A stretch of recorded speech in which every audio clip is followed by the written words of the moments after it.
Yep. What's up, guys? Welcome back to Stop. Today we're going to talk about The Division, first of all. It is a mass multiplayer online game being developed by Ubisoft, coming out March 8th.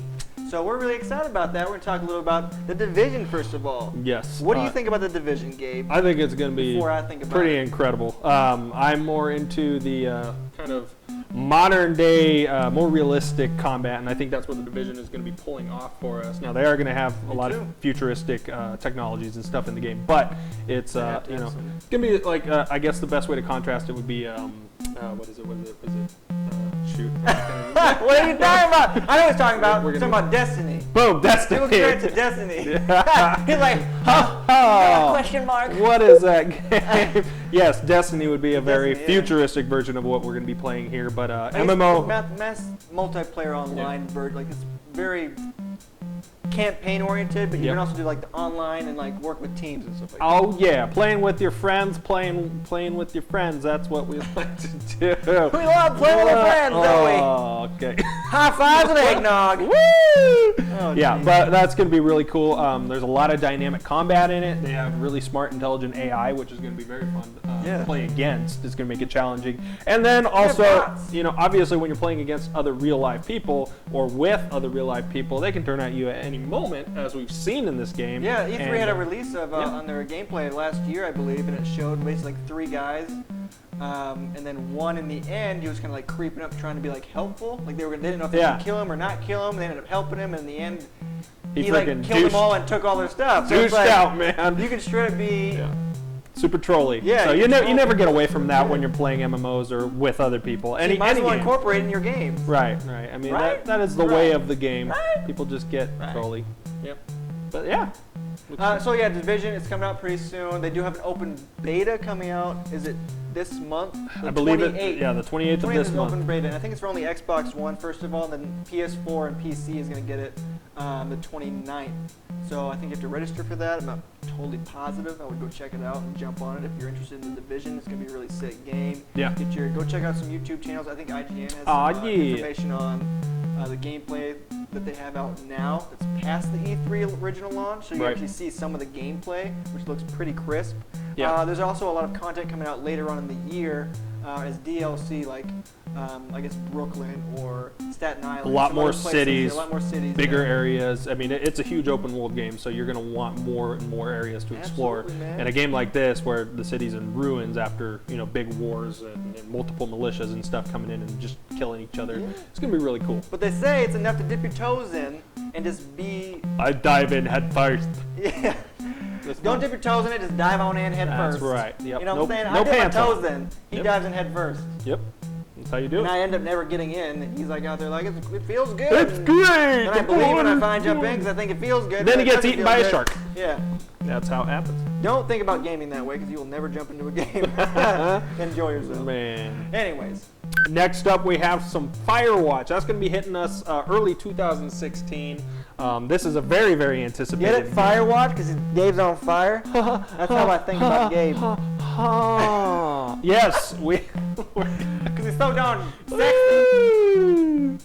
Yes, Firewatch is going to be a very interactive game, much like some of these other games that we've seen recently, where you make choices throughout the world, and your choices have consequences. So bad consequences. Yeah, everything you do is going to be a decision of life or death, or something weird is going to happen on. But you get to play a main character that is looking for 2 lost women in this giant forest, and all these shenanigans and things start happening, and you got to make the choices that are right. If you shenanigans is always fun in a game. Yeah, it is good in a game, but it is good in a game. Yeah, it is legit. Adds a lot of content, a little diversity there. You never know what's going to happen. Yeah, the dynamics look really good in this game, guys. But you got a video of this. The dynamics, he's basically, you can rappel, you can climb down trees, you can like jump off rocks. It's basically like navigating through the forest and through nature. Yeah. As it be. If you like a really cool digital nature walk, this will be the one for you. It'd be cool in VR. Yeah. You're talking to some chick on a radio, on a walkie-talkie, and she's talking back to you, and she's saying, hey, we gotta go fix this, and he's like, all right. And he's the Firewatch, so he has to do it. That's why he gets paid. Yeah. And so he goes out and finds stuff, and then like you said, shenanigans happens. Yeah, shenanigans. You can get lost out there too, because you get like a compass and a map, and you need to make sure that you're going the right direction, or else you get eaten by a bear or something. We We haven't seen any of that stuff, but I can't imagine why there wouldn't be wildlife in the wild. There's got to be something. There's got to be something cool out there. Wildlife in the wild makes sense. Wildlife in the wild. Who'd have thunk it? Who would have thunk it? All right, guys. Next we got Fable Legends. You all probably saw some gameplay on this. It looks pretty exciting. Yeah. It looks like a giant version of, what is it? It's like Baldur's Gate. Yeah, Baldur's Gate. Remember Baldur's Gate? Those are old school games where you got to play with multiple heroes and stuff. That's pretty cool. But what always the tiger. This is definitely based on having a bunch of legends, basically Fable Legends. But yeah, they bring in all these really high characters that can do a lot of damage. They're very different, and so you get to pick what kind of class you want to play. And then one cool dynamic they introduced was being able to play the villain, which he was very interested in. Oh, I love being the bad guy. Like in Fallout 4, when I played that game, I was straight up evil the whole time. I'm a nice guy in real life, just so you guys know. But if I can be a bad guy in games, you know, I think I told us in one of our previous stops that when we were in Nuketown, I blew it up. He loves blowing stuff up. Well, I just blew up all the people because I knew being bad I was going to get some kind of good reward. You know what I'm saying? Regardless, though, it looks like, in my opinion, based off the gameplay we've seen, is you're going to be able to use HoloLens, potentially, to see the map area in the champions. I'm assuming champions because League of Legends calls theirs people champions. Right. Anyway, you're champions, and then you can annoy them by putting distractions or traps. You can be the villain in the game and annoy like a 4-person game. So it's almost like, what is that game that just came out? Evolve? You're like one giant bad guy, and you're against like 4 dudes trying to take you out. So that concept is becoming more and more, you know. Yeah, well, with the introduction of all this new VR technology, the being able to just use like something like the Oculus even or the new Steam Vive, or HTC Vive. Being able to use something like that, and you're looking down on the map, and it looks kind of like a MOBA feel, where you see the legends and you see your mobs coming at them, and you get being able to control the map basically. You're a dungeon master. That's crazy. I thought of that. Yeah, that's going to be pretty awesome. One big thing that hit me about this game is that it is going to be one of the first games that you can actually cross-platform. So yes, that means you can play on Xbox and PC together playing this. That's pretty amazing, because imagine how much, like a lot of these games, you're like, oh well, the community's not that big. We need more people to be playing on these massively multiplayer games. And now they can do it. Now we're going to start getting cross-platforming games from Microsoft. Microsoft's going to be the first one. That's huge, guys. That's pretty cool. I mean, and that's live play. You know, they've done tests and stuff, but live play, wow, that's pretty amazing. Well, think about I mean, just wrap your face around that. Wrap your elbow around and your legs around anything that literally can't be wrapped around it. Wrap it around. Wrap it. Right? Because that's going to be like a huge deal breaker for any kind of like other console, like Nintendo or Sony. Don't make faces when I'm talking. Ho! Ho! What? We're idiots. But anyway, guys, that's like a huge deal. Go check out Fable Legends. Watch some gameplay. It gives you like an idea of what they're going to interject into the game. You can do it offline. You can do it online. You get full teams of people. Pants on, pants off. Pants on, whatever pants you want. Off. Straight up in your boxers. That's right. In your warm socks you got for Christmas. And that's it. Whatever you want to do, you can play Fable Legends doing that. That's right. Go check it out, guys. I think you might be interested in that. Okay? Okay. Next up, we got some Daredevil Season 2 coming out. Netflix is just going to That's my nickname. Yeah, that's Daredevil there. Netflix is going to unleash a wave of awesomeness on us this year. I think so, too. Man, we got Daredevil Season 2. They ordered Jessica Jones. Season 2 already. And then they're getting ready to launch The Punisher, which we will see in Daredevil Season 2. Yeah. So those are huge stories, but The Punisher, that's pretty exciting. Punisher's legit because Jon Bernthal's playing it. Anybody who loves Jon Bernthal knows Walking Dead, alumni, awesome character. I'm a fan. Did a great job on that. He made you hate him. He made you hate him, but you loved him at the same time because you know you agreed with a lot of stuff he wanted to do. This is true. Kill off the weak ones. He would survive very well if he hadn't got killed by another human. Exactly, he'd have been totally fine. Yeah. But besides his Walking Dead alumni experience, he said he had to go to a very dark place in order to play the Punisher for Daredevil. Right. We know by the previous season it's a pretty dark version of the comic, and I think it's the only thing that can really match how the comic is, like basically how that character is portrayed. And that's good. So I think it's perfect, you know? So Jon Bernthal coming into the game, playing Punisher. Apparently he's done a really good job because they've already established a role for him him in his own spin-off series coming to Netflix. So hopefully that gets launched. I can't tell you for sure it's going to happen, but we're excited of the idea. We know it's been in the works for a while. They got a lot of clips and whatever else you want to see on it. A lot of media for it. You want to see some clips on it? Yeah. You can go watch some clips on it. Yeah. Probably on Netflix. Oh yeah. Or if you keep following us on like Twitter and stuff. Yeah. You'll probably find some of this. Yeah. So that's awesome. Another exciting show is coming out. First on next on the list would be Prison Break sequel. Woo! That's a big show. Who's seen the previous? I guess this might be a spoiler, but I mean, if you haven't watched Prison Break right now, I'm sorry, but I guess it's a mild spoiler. In the end, someone specific dies. Yep. And the sequel's coming back, so a lot of people are like, how are they making a sequel? Specific character's dead, but apparently it's about how he is alive. Right. So it's in the description if you're looking at it. So how is he back again? It's giving you some of the backstory and stuff. It's giving some of the backstory. The issue is Wentworth Miller and Dominic Purcell are both on Legends of Tomorrow, which is a current... It's a new show that's being made. Yeah, it's going to be coming out. Yeah, well, 2016. It's with it's taking characters from Arrow and The Flash, and it's combining those characters into Legends of Tomorrow, which is creating a new show. Yeah. So I mean, I guess their schedule is conflicting with that show, so it's hard for them to come up with dates. So it's really they're bringing us two, like, I mean, seemingly pretty amazing shows, and the fact that they're returning for this Prison Break, that's gonna be pretty big. You can get a returning actor, that's awesome, because that really makes things nice and kind of feng shui's everything for the audience. Feng shui. Yeah, but when you don't bring back an original character, how do things happen? Because you know what? Yeah. Yep. We don't bring back famous characters.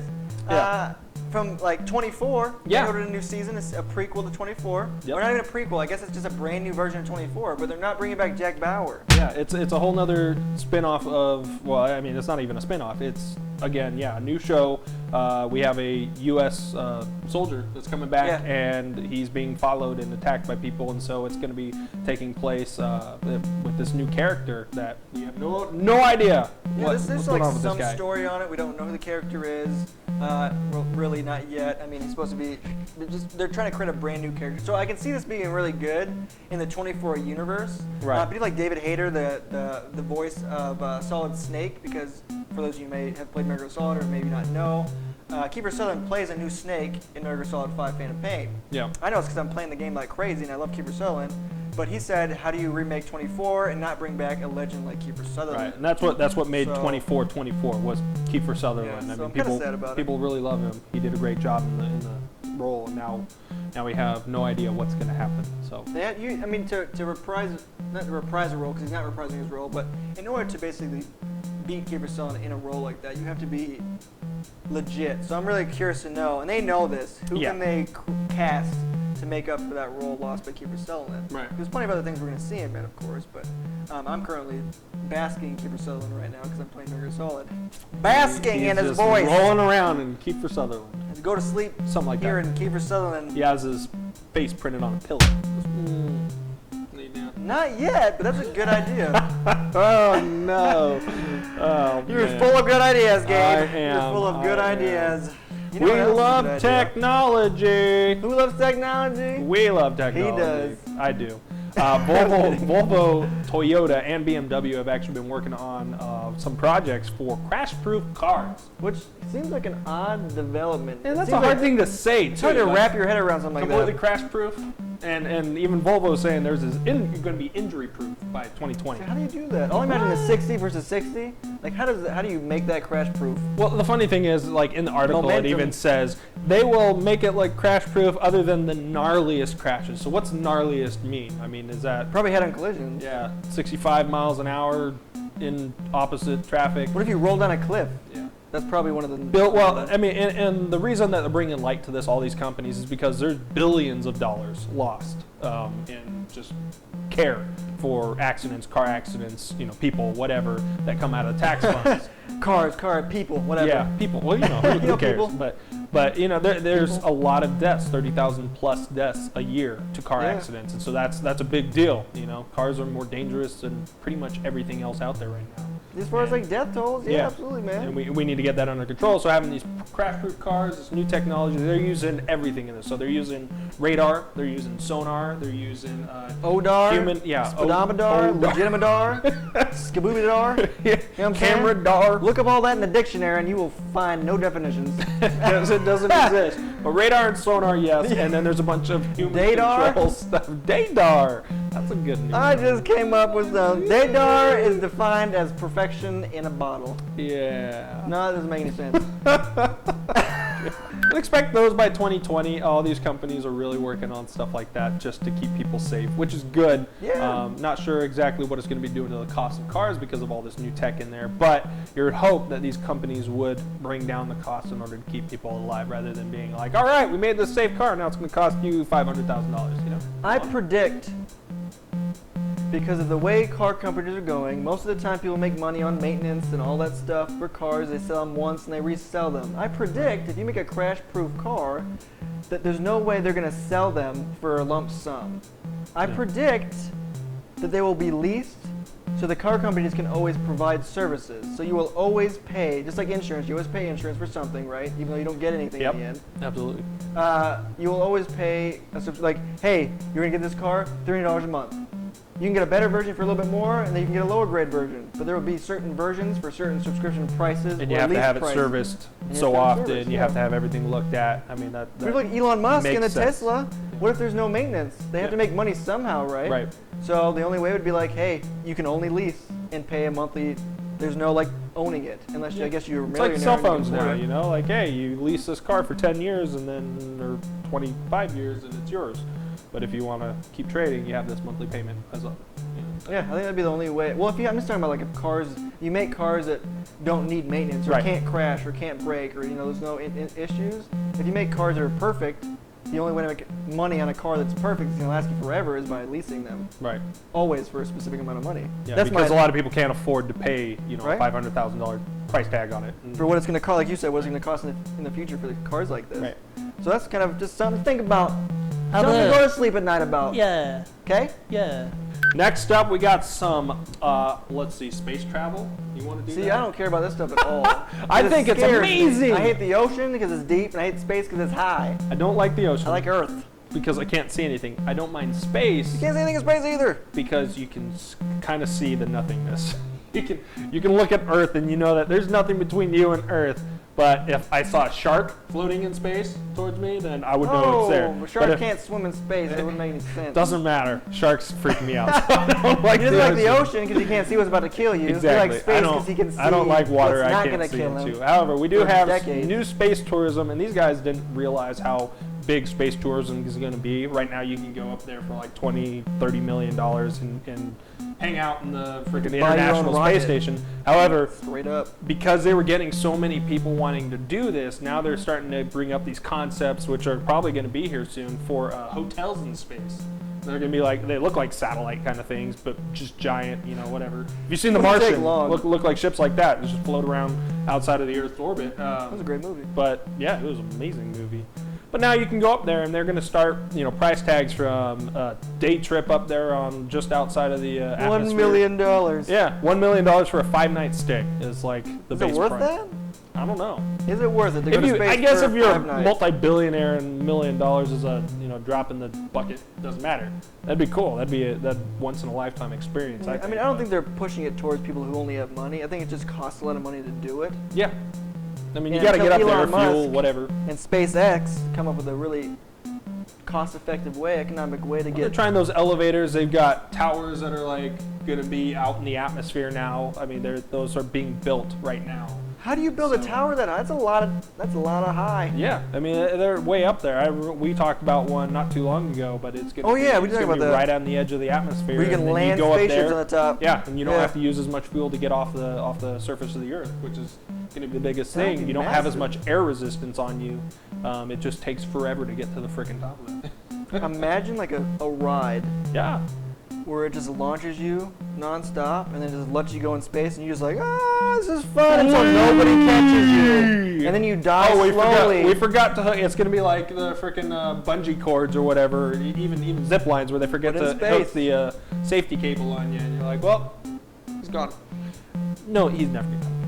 Yeah, we don't gotta worry about gonna fall into war. Don't gotta worry about that guy. He's gonna come back, and his parents Part are all Klingon. His kids are gonna be older than him. Yeah. Just like, what was that movie called? Interstellar. Yeah. Right? It's gonna be crazy. I know I'm right. Yeah.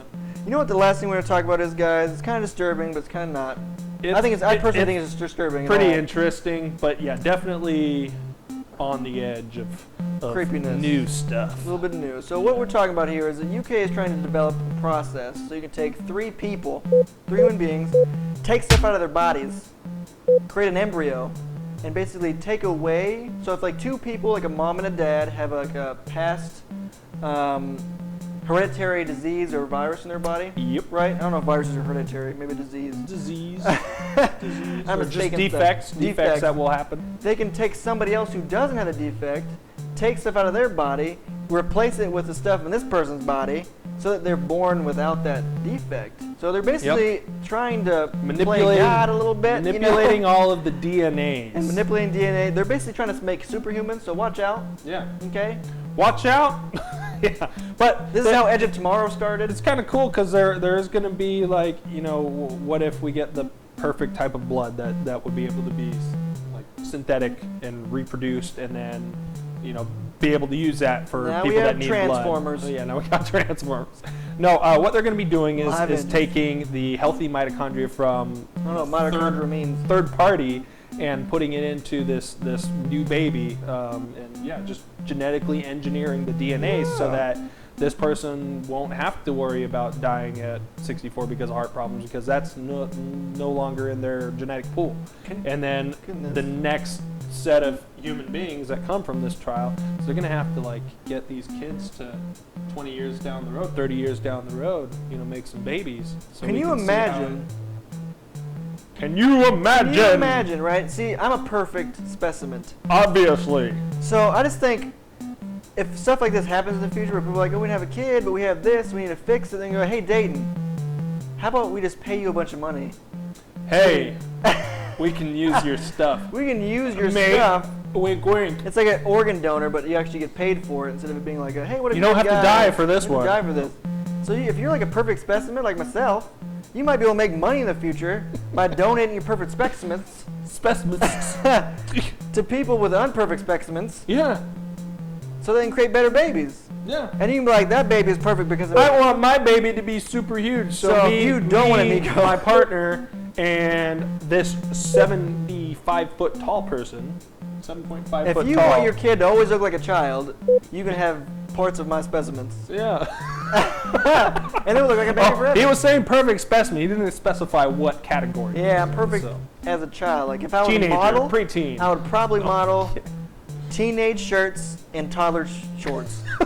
Because that's what's my leg size. No. Shop at the Baby Gap for my shoes. Yeah. But anyway, that'd be like, think about that concept though. That's pretty interesting. I mean, that's a whole nother, like that's a whole nother ballpark. We should have just we should have a short stop about that. Short stop. We're gonna start doing some short stops, which I think are gonna be like 5-minute videos at most of a specific topic, and if we're pooping and we happen to be thinking about it while on the toilet, we'll just record ourselves like, oh my god, have you heard? Yeah, so we find fun news. Just be prepared, guys. That was an introductory. We'll probably have a new segment called Short Stop. It's called The Stop. We'll have short stops. You get it? It's like a baseball thing. It's just because we have a stop and we're going to have short ones. Short stop. Only featuring me because I'm short. Of course. You have tall stop. Tall stop and short stop. Tall stops and short stops. No. So what the segments are going to basically be, if we find some random some fun facts we want you guys to know about as fast as possible. I'm going to be looking specifically for cool toilets. Cool toilets. We're going to go to Home Depot. And I'm going to record Gabe on them. I'm going to be testing each one. Right down the line. A really quick shortstop testing toilet. We might get kicked out, so that's why it's going to be short. It'll be cut even shorter. Yeah, exactly. Why does this guy have his pants down? Exactly, and he'll be cut short immediately. Exactly. So be prepared for those guys. We're going to try, I think it's a good concept. We're going to try to start launching some short stuff for you guys. Yeah. Give you just immediate, quick content on the channel. We'll probably put that right underneath the stops. So just check out that feed too. Hopefully you'll see some coming from us pretty soon. Otherwise, guys, that's what we got for today. That is it. So we love you. Like us, subscribe, and if you've been watching, don't stop. We'll see you guys in the next one. Oh, yeah, we don't introduce them. Welcome back to the Stop, y'all. It's me, Deyton. Hi, guys. I'm here. And I'm kind of stupid. Hey guys, welcome back. It's me. And what's your name again? Gabe. That's a genius idea. We should do that. Yeah. Make some artwork. What? Okay. Yeah, let's do it again now. All right, 3, 2, 1.